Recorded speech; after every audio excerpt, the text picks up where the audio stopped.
Over the centuries, swords and weapons forged from meteorites have become the stuff of legend across many Asian cultures. From the powerful Kris of Indonesia and the mystical blade of the Mughal Empire to Japan's renowned Comet Swords known as Sato. Each carries an otherworldly beauty and power. But what is it that makes weapons crafted from extraterrestrial metal so extraordinary? In today's video, let's delve into the mysteries behind these priceless treasures, each one born from a fallen star. Meteoric Kris, the legendary heritage of Indonesia. Indonesia's legendary heritage is woven into the intricate patterns of the kris, a traditional sword whose blade ripples like a serpent. Revered for its ability to pierce swiftly and precisely, this weapon is also believed to be infused with a mystical power, one that depends on the skill of its smith, the materials chosen, and even the very status of its wielder. Countless legends surround the mysterious kris, with some whispering that, if mistreated, the blade can vanish without a trace. Yet for those truly in the know, the secret to crafting these powerful swords lies far beyond our world. According to the legend of a family whose kris forging legacy stretches back 18 generations, the supreme kris must be forged from meteoric iron, sourced from a colossal meteorite that fell near the ancient Prambanan temple in the 18th century. Once in possession of this cosmic metal, master craftsmen would begin the painstaking process of transforming it into blades of otherworldly beauty and mysterious power. The high nickel content of meteoric iron creates swirling, hypnotic patterns on the blade's surface, while the kris's signature curves are shaped with seemingly impossible precision. It is said that a select handful of master artisans still work with the last fragments of this ancient meteorite, cooling molten iron with their tongues and molding it with their bare hands. Forging a kris from meteoric iron is not a task for the faint of heart. The metal must be meticulously folded dozens, sometimes even hundreds of times, each fold demanding absolute focus and flawless skill. This arduous process can take years, but the result is a masterpiece of weaponry, one that embodies an unparalleled union of beauty and supernatural power. The meteoric blade, the Mughal Empire. The Mughal Empire, a once vast civilization that stretched across much of India, was ruled some 400 years ago by Emperor Jahangir.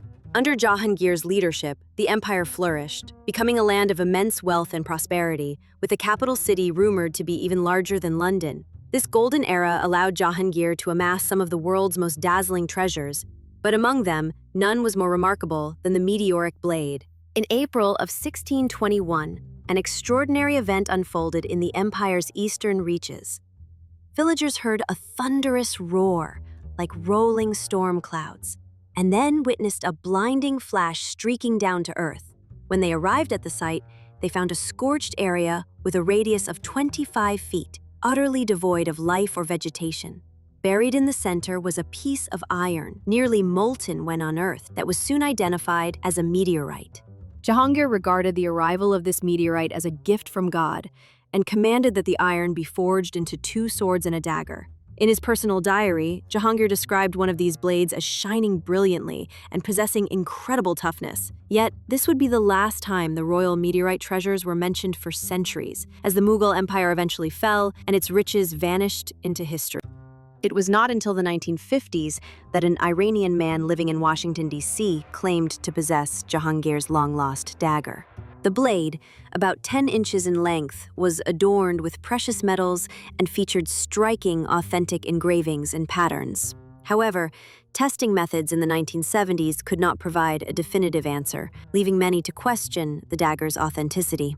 Advances in technology and analytical techniques have since allowed historians to assert with greater confidence that the dagger is indeed meteoric, and very likely the royal treasure once crafted for Emperor Jahangir. Sato, Comet Swords. For centuries, Japanese swordsmiths have earned worldwide renown for their unparalleled skill in forging exceptional blades. Among these masters was Okayoshi Kinmune, who, at the close of the 19th century, received a most unusual commission from the famed samurai Inamoto Takayaki. The story goes that many years earlier, a farmer in the Hokuriku region had accidentally unearthed a strange stone while digging for sweet potatoes. He used it as a simple weight during the harvest, unaware that it was, in fact, a fragment of a meteorite. Eventually, government geologists confirmed its cosmic origins, and Inamoto Takayaki acquired the stone, entrusting Okayoshi with the task of forging 5 swords from this otherworldly material. These blades would later become known as Sato, the Comet Swords. Okayoshi faced a daunting challenge in crafting the Sato swords. The meteoric iron contained a much higher nickel content than traditional materials, making the forging process exponentially more difficult. To achieve the desired quality, the metal had to be heated to unusually high temperatures. Still, with unwavering dedication and masterful skill, Okayoshi poured his heart and soul into the project, laboring for 3 years to complete these extraordinary swords. Some of the swords were gifted to powerful allies, while others found their way into private collections. Today, 4 of the 5 Sato swords are housed in museums or universities. Historians continue to hope that one day, the 5th and final sword will be discovered, completing this priceless collection. Chinese meteoric axe heads. Another significant discovery demonstrating the iron-working capabilities of pre-Iron Age civilizations is that of 2 ancient Chinese axe heads, dating back to around 1000 BC.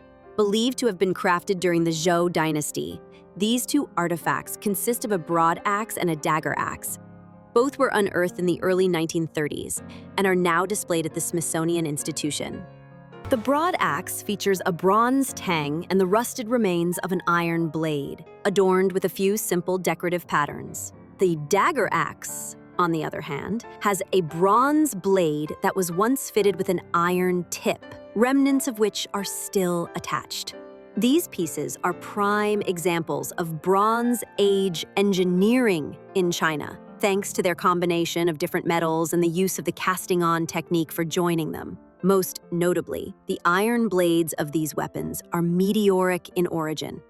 While axes were not uncommon as weapons in China during this period, these 2 meteoric axe heads remain the only known examples of their kind, showcasing the remarkable skill of ancient Chinese craftsmen. Some scholars suggest that, due to the extreme scarcity of iron at the time, the 2 axes were likely made for ceremonial purposes rather than practical use in battle.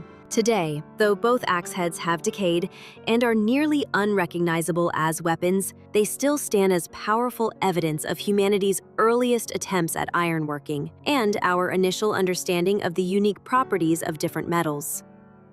There are surely countless ancient mysteries that remain unexplained to this day. Which of these ancient weapons impressed you the most? Share your thoughts in the comments below. Don't forget to check out more fascinating videos now appearing on your screen, and we'll see you in the next episode. Wishing everyone good health.